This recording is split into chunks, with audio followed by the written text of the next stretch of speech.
que par rapport à d'autres pays, je pense à la France voisine, aux États-Unis évidemment, l'Angleterre et autres, où on parle beaucoup, les fake news ont une très grande place dans l'espace public, on avait l'impression, et là il faut quand même se replacer à avant Covid, hein, on avait l'impression que cette question des fake news ou aussi du conspirationnisme qui arrivait progressivement dans le travail, elle n'était pas extrêmement présente dans le débat.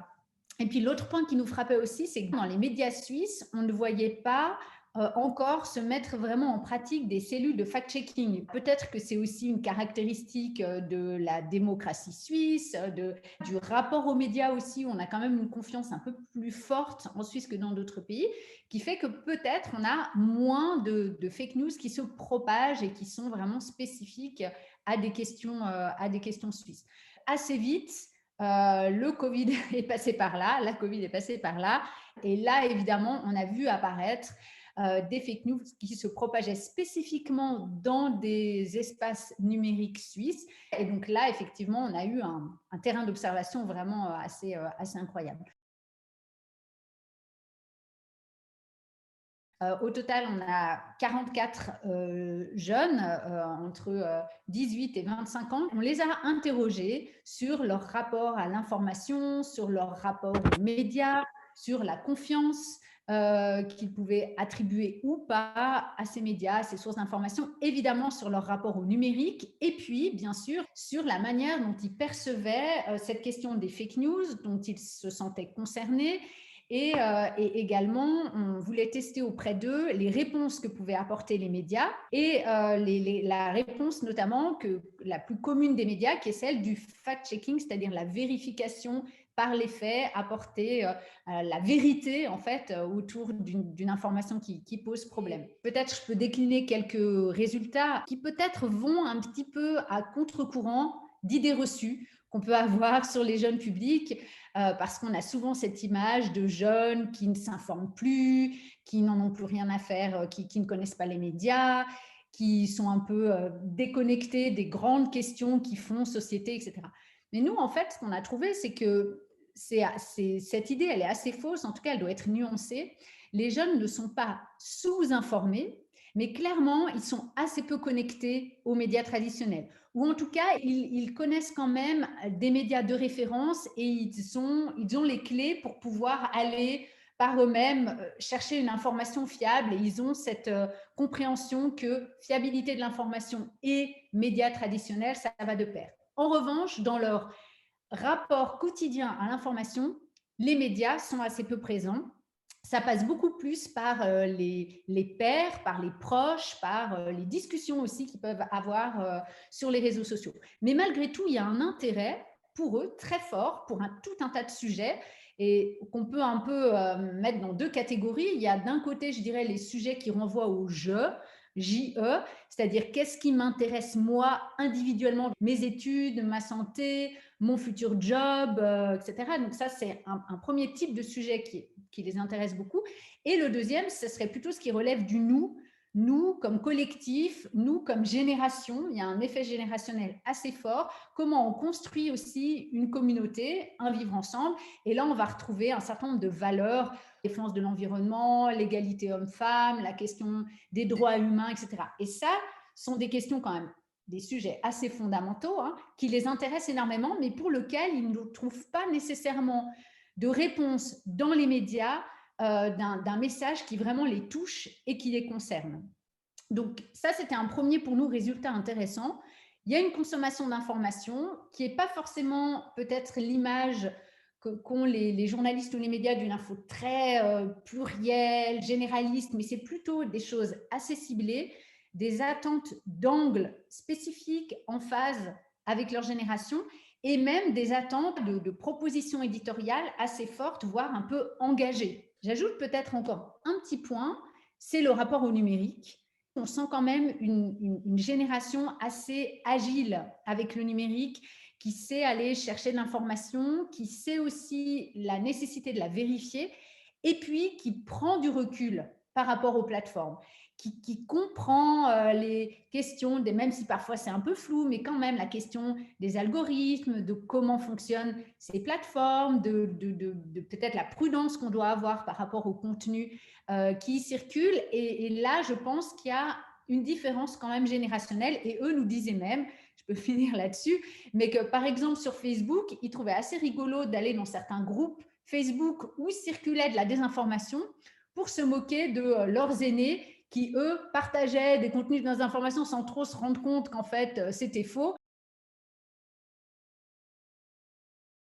La question de la propagation des fake news, on l'a surtout observé dans le questionnaire que l'on a réalisé, donc là qui offre une vue beaucoup plus quantitative, hein, beaucoup plus large des pratiques d'information et de désinformation pendant la première vague Covid, hein, spécifiquement. Donc là, c'est un questionnaire qu'on a diffusé de manière très large. On a eu pratiquement 4000 réponses. Et puis, dans ces réponses, il y a tout âge et tout profil dans la population, mais on a pu faire une comparaison, une distinction entre les jeunes et les moins jeunes, donc je veux dire les 15-25 ans et les plus de 25 ans. Et effectivement, il y a un des aspects, une des questions qu'on avait posées spécifiquement sur la réaction que l'on peut avoir lorsqu'on reçoit un contenu qu'on identifie comme étant de la désinformation. Donc, on peut l'ignorer, on peut essayer d'alerter la personne, on peut faire des tas de choses. Et on avait notamment demandé si on pouvait être amené aussi à soi-même partager cette information-là en toute connaissance de cause, donc partager cette désinformation en toute connaissance de cause, mais soit par exemple parce qu'il nous semble que ça met en évidence un problème de fond. On sait que c'est faux, mais c'est pas grave, ça va sensibiliser, ça va porter mon message, ou bien tout simplement ça fait rigoler. Bah là, clairement, chez les plus jeunes, il y a ce partage. Alors, c'est quand même des chiffres minimes, hein, mais quand on le compare au reste de la population, bah, il y a effectivement ce levier possible de dire je partage ces contenus-là parce que c'est rigolo, et puis que ce soit vrai ou faux, à la rigueur, on s'en fiche. Et c'est là qu'on voit qu'il y a un enjeu important qu'on doit sans doute encore renforcer dans l'éducation à nos pratiques numériques, qui est que dès qu'on fait soi-même une action sur les réseaux sociaux, un like, même quelque chose d'insignifiant, ne serait-ce que cliquer sur un lien, c'est pris en compte par les algorithmes et ça peut, par effet boule de neige, rendre encore plus visible ce contenu-là. Alors, le liant, c'est central, c'est fondamental et c'est pour ça aussi qu'il me semble que c'est parce que ça fait partie aussi d'une des fonctions des médias, hein. Les médias, évidemment, sont là pour informer, mais également pour créer du lien social et notamment quand on pense à des médias de proximité, des médias locaux, il y a cette dimension de ce qu'on appelle des sociabilité numérique qui est importante et c'est un aspect qui s'est révélé de manière très forte et encore plus chez les plus jeunes, ce besoin de converser, d'échanger, de discuter à propos notamment de l'actualité avec des proches, plus ou moins proches, parfois des personnes qu'on ne connaît pas. L'intérêt aussi, et ça c'est assez intéressant parce qu'on parle souvent des bulles de filtre, de ces phénomènes d'enfermement. Ce qui nous a frappé aussi, un des résultats du questionnaire, c'est qu'on voit que les jeunes vont un peu plus se confronter à des idées opposées aux leurs, alors peut-être parce qu'ils sont moins structurés politiquement et donc peut-être encore un petit peu plus ouverts hein, à d'autres idées, mais en tout cas c'était assez frappant de le voir apparaître dans ces résultats. Et donc, ce qui moi aussi, personnellement, j'ai trouvé assez intéressant, c'est l'usage très fort qui est fait des espaces de commentaires, que ce soit les espaces de commentaires sur Facebook, sur toutes les plateformes. On pourrait par extension penser aux espaces de commentaires sur les médias. Et pourquoi je trouve ça intéressant? Parce que paradoxalement, les espaces de commentaires, tous les médias ou beaucoup de médias ont eu tendance à les fermer, à les réduire, à s'en désengager, parfois même à les sous-traiter à des boîtes extérieures qui font que de la modération purement sur des critères juridiques, qu'il n'y ait pas de haine, etc. Pourquoi? Parce qu'en fait, on sait, il y a des trolls, c'est compliqué à gérer, il faut vraiment aller chercher les petites pépites dans une masse pas toujours très intéressante. Mais là aussi, on a des études scientifiques qui nous montrent que plus des journalistes vont s'investir dans les espaces de commentaires, réellement converser, expliquer, donner de la transparence, etc., plus ça va faire monter en qualité les commentaires et plus évidemment, ça va également renforcer le lien de confiance avec les publics. ce qu'on a vu clairement apparaître pendant la période Covid, c'est des fake news qui ont commencé à se propager via WhatsApp. Et là, on entre, me semble-t-il, dans toute une autre problématique qui est celle de la fake news qui se propage via les proches. Et ça, c'est extrêmement compliqué, même individuellement, cognitivement, de lutter contre, parce qu'en fait, on reçoit une information qui nous est envoyée par quelqu'un de proche, qui parfois d'ailleurs envoie un message du type la sœur de ma voisine, dont la fille de la tante travaille à l'hôpital, etc., m'a dit que… Bon. Donc en fait, ça repose, cette fausse information, elle repose sur le sentiment que l'on est face à des personnes de confiance qui nous relaient une information, et ça passe par un canal WhatsApp qui est vraiment le canal de l'intime, du personnel, des échanges privés. Et là, ça devient beaucoup plus difficile. Et moi, j'ai vu aussi dans mon entourage des personnes très sensibilisées même à cette problématique des fake news, relayer en fait ces messages-là de bonne foi. Ça reste un petit peu un mystère pour moi de savoir finalement qui est derrière ce type de fake news qui se propage via WhatsApp, parce que généralement, il n'y a pas de lien, il n'y a rien à vendre, il n'y a pas vraiment à convaincre, ou alors de manière assez floue. Et c'est assez déstabilisant parce que autant si on se réfère à ce qui était un peu la définition originelle des fake news numériques, c'est-à-dire en 2016, moment de la campagne présidentielle américaine ou du Brexit, c'est-à-dire de cette information construite de toutes pièces en vue de manipuler l'auditoire, soit à des fins politiques, soit à des fins économiques, faire de l'argent, faire de la pub et donc de l'argent, soit les deux en même temps. Bah là, on réussissait à identifier d'où ça vient et puis finalement qui est bénéficiaire in fine. Avec ces messages qui circulent via WhatsApp, bah, c'est plus flou et finalement, on est peut-être un peu plus proche, autant dans ce que je décrivais précédemment, on est vraiment un peu dans une industrialisation de la fake news, autant là, je crois qu'on retrouve plutôt des mécanismes qui sont davantage ceux de la rumeur, qu'on a connus bien avant les réseaux sociaux et les messageries, que vraiment dans quelque chose de très organisé à des fins économiques ou de propagande politique très claires. On avait toujours à l'idée que l'objectif in fine de notre travail, c'était aussi une dimension appliquée. Comment finalement ce que l'on observe, ce qu'on analyse, ce qu'on comprend de ces pratiques des jeunes publics, comment ça pourrait à un moment donné faire évoluer aussi l'offre éditoriale ou les pratiques des médias. Et pour y travailler, donc notre partenaire média, c'était Le Temps.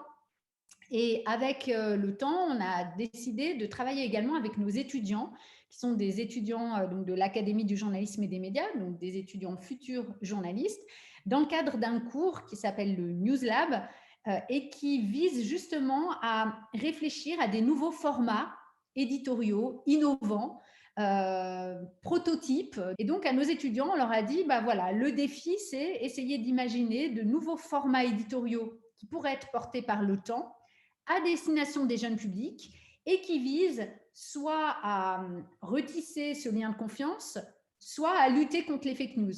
Et donc, pendant un mois, on a travaillé avec eux et puis ils ont proposé des formats pour Instagram et puis pour TikTok sous forme de story qui avaient vraiment été donc pensés à partir de ce qui était ressorti de ces focus group. Et puis, il y en a un des deux qui a intéressé Le Temps, qui donc a derrière proposé aux deux étudiants de développer une série pour TikTok. Ce qui était intéressant, c'est que les étudiantes sont vraiment parties de ce constat, de ce lien distendu entre les jeunes et les médias. Et ce qui leur était apparu dans les focus group qu'on avait fait, c'est que cette distance, elle était apparue notamment du fait d'une méconnaissance assez importante qui nous a frappés de la part de ces jeunes de ce qu'est un média, de ce qu'est un journaliste. Qu'est-ce que c'est que la rédaction du Temps ? Ils avaient une vision assez fausse, assez caricaturale. Oui, Le Temps, c'est que des vieux journalistes, hommes, blancs, vraiment, etc. Et une vision comme ça très floue finalement, et une vision très floue aussi de qu'est-ce que c'est réellement que le métier de journaliste. Et donc, elles ont voulu travailler là-dessus en proposant une série de petites rencontres pour plonger un petit peu dans le quotidien et même dans la personnalité de journalistes qui constituent la rédaction du Temps. Salut, moi c'est Maria Maëlle, j'ai 24 ans, je suis journaliste web au Temps, mais je suis aussi un peu footballeuse. Ce qui est ressorti aussi très fortement dans les entretiens, c'est la nécessité d'une transparence. Finalement, le métier de journaliste, il y a toute une partie de recherche des sources, de vérification, donc tout un travail qui, in fine, devient un peu une boîte noire. C'est-à-dire le journaliste, ensuite, il donne l'information, mais il n'explique pas nécessairement tous les cheminements par lesquels il est passé, tous les documents qu'il a consultés, toutes les sources, etc. Et avec notamment les réseaux sociaux ou des plateformes, je pense par exemple sur YouTube, dans les vidéos YouTube, il y a cette habitude de plus en plus forte de décliner en fait en dessous de la vidéo, dans l'espace de commentaires ou de description, de donner en fait toutes les sources, toute la manière de faire. Voilà. Et ça, c'est ressorti aussi comme étant une demande assez forte. On s'est dit, mais voilà, on vit un événement, enfin, on vit une période folle, également en termes de rapport à l'information. Il faut qu'on puisse étudier cela, le monitorer, garder une trace. Et donc, on a lancé un peu dans l'urgence, mais aussi grâce à des expériences similaires qui avaient été menées par des collègues en Belgique ou ailleurs, un questionnaire sur les pratiques d'information, le rapport aux médias, la confiance dans les sources pendant cette période-là, et puis aussi évidemment sur ces questions d'information et de désinformation.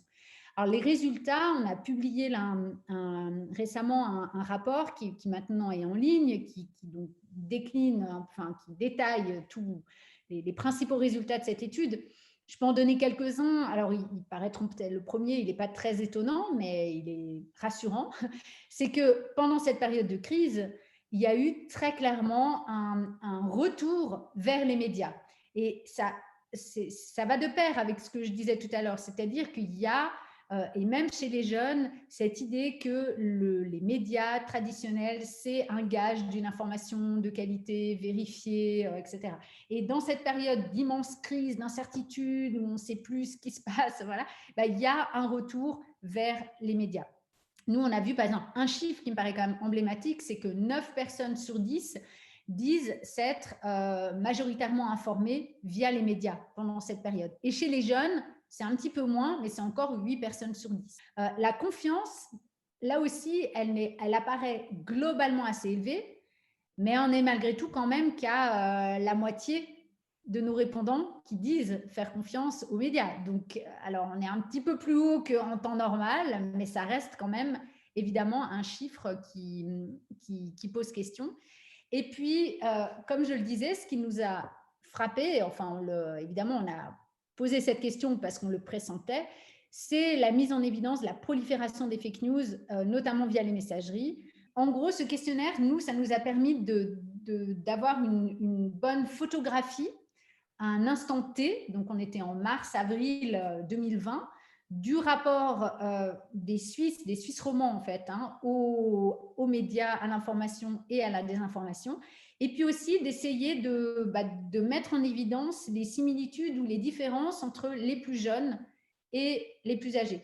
Et je peux finir avec peut-être une question qui est assez centrale, passionnante et pour laquelle on voudrait pouvoir maintenant aller plus loin dans notre étude, c'est que quand on regarde ce qui se passe du côté de l'adhésion aux théories conspirationnistes, chez les plus jeunes, il y a globalement moins d'adhésion à ces théories conspirationnistes que chez les plus de 25 ans, ce qui était, nous, un résultat qui ne nous a pas étonnés parce qu'on le pressentait déjà dans la première partie qualitative, mais ce qui là aussi peut parfois aller un petit peu à rebours des idées reçues que l'on peut avoir.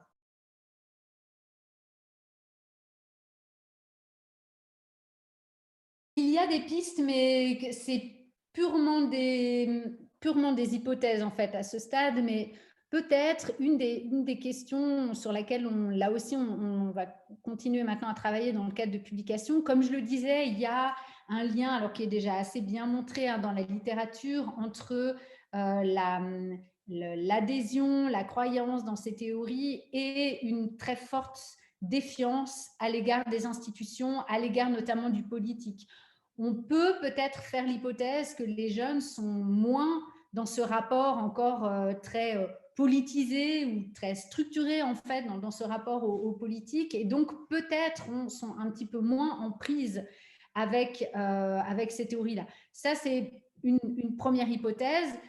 Une deuxième hypothèse, mais qui là est peut-être plutôt sur les fake news, c'est cette question aussi de la compréhension des mécanismes, d'une plus grande maîtrise, d'une plus grande compréhension de tout cet écosystème numérique, du fonctionnement des plateformes, des algorithmes et autres, qui fait qu'il y a une plus grande vigilance peut-être chez les jeunes que chez des personnes qui ont moins l'habitude d'utiliser ces plateformes-là et qui saisissent peut-être moins bien les codes.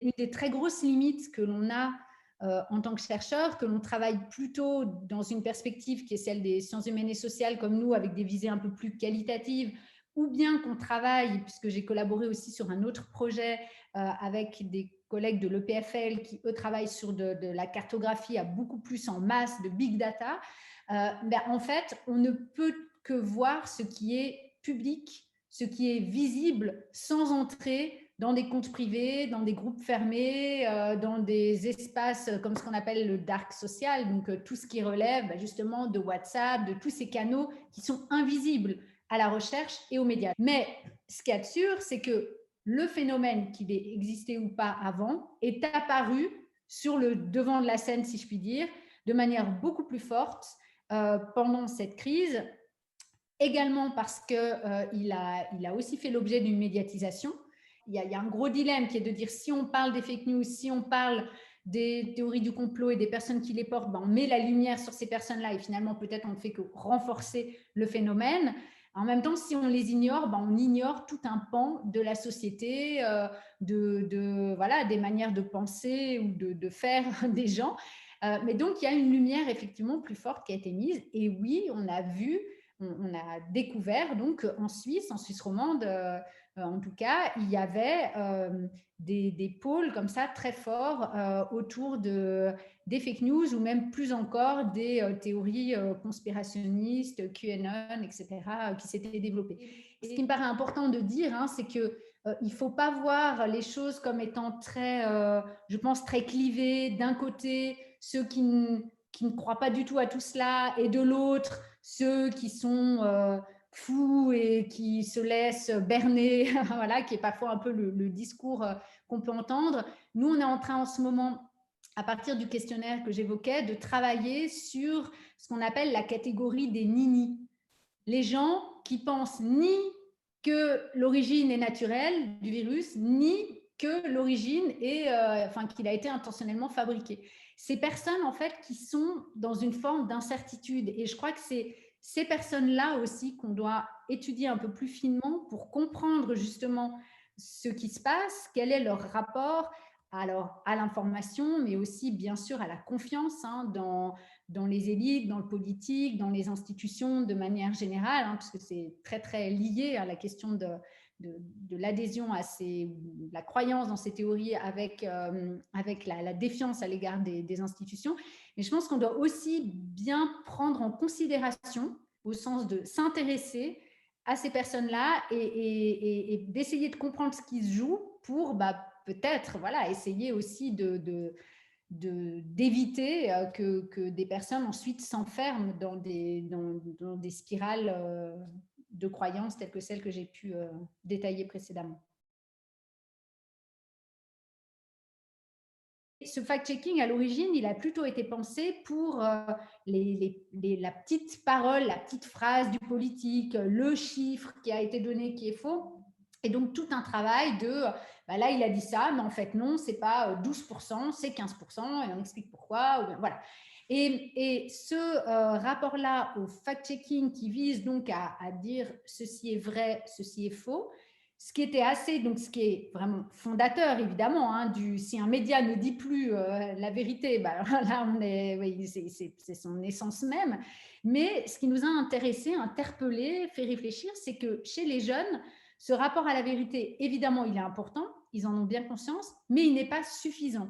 Et eux, en fait, ce qu'ils demandaient, ce qu'ils attendaient, c'est qu'on soit davantage dans une explication de pourquoi à un moment donné une fake news existe, pourquoi elle se met à circuler, pourquoi on va être amené à croire cette fausse information plutôt qu'une autre.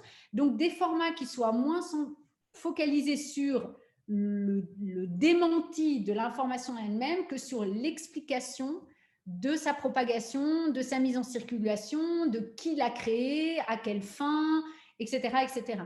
Et pour moi, ça va de pair avec, toujours chez les médias, le développement de plus en plus aujourd'hui alors on pourrait toujours appeler ça un fact-checking, ou parfois on parle de debunking, mais des formats plus longs, où on va aller plus en profondeur dans l'explication, ou même on va se permettre de montrer que tout n'est pas blanc ou noir. Hein. Puis avec le Covid, en ce moment, on le voit bien, hein, il y a plein de zones d'incertitude, il y a de la complexité. Et les jeunes, en fait, sont en attente de cela. Ils sont prêts, en fait, à être confrontés à quelque chose d'un peu plus compliqué, mais pour lesquels on va les accompagner dans la compréhension. Et ça va de pair, me semble-t-il, et je peux finir là-dessus, sur l'intérêt pour des formats longs, voire très longs. Et là aussi, ça peut paraître un peu aller à contre-courant, parce que quand on pense réseaux sociaux, mobiles, etc., on se dit, je sais pas, le temps d'attention d'un jeune, ça va être 30 secondes, voire 15 secondes, et puis au-delà de ça, il n'y a plus d'attention. Mais en fait, non. Évidemment, ça existe, hein, cette économie de l'attention, on va pas du tout la nier, mais il y a également l'intérêt pour des formats longs, très longs. On voit apparaître, encore une fois, si on regarde sur Twitch, des lives sur de l'information qui durent 1h30, 2h, 3h, 3h30. Puis comme il n'y a pas de grille comme à la télé ou à la radio, c'est un peu, ça dure le temps que ça doit durer en fait. Et des formats en plus de la longueur, et c'est sans doute ça aussi une des clés, dans lesquels on intègre de plus en plus de l'interactivité, de la possibilité pour les personnes qui participent, sur Twitch typiquement, de poser des questions, de réagir, d'être vraiment, de participer d'une certaine manière à l'information qui est en train d'être produite. Et donc là aussi, nous, puisqu'on a terminé notre projet avec un rapport de recommandation à destination des médias, une des recommandations, c'est peut-être aussi d'aller explorer un peu plus ces formats-là. Il y a beaucoup de médias aujourd'hui, pratiquement tous, qui font cet effort d'aller à la rencontre des jeunes publics, de réfléchir à comment adapter ce qui est le cœur de la pratique journalistique et du rôle du journaliste, de l'appliquer dans des nouveaux espaces, dans des nouveaux formats. Donc, les choses bougent vraiment, je pense, dans les médias aussi de manière extrêmement positive. Et moi, c'est aussi ce qui m'enthousiasme en tant que responsable d'une formation en journalisme, c'est qu'on peut aussi donner de la perspective à nos étudiants pour se projeter dans une profession et dans un secteur qui est sans doute en train de trouver aussi des clés pour aller de l'avant.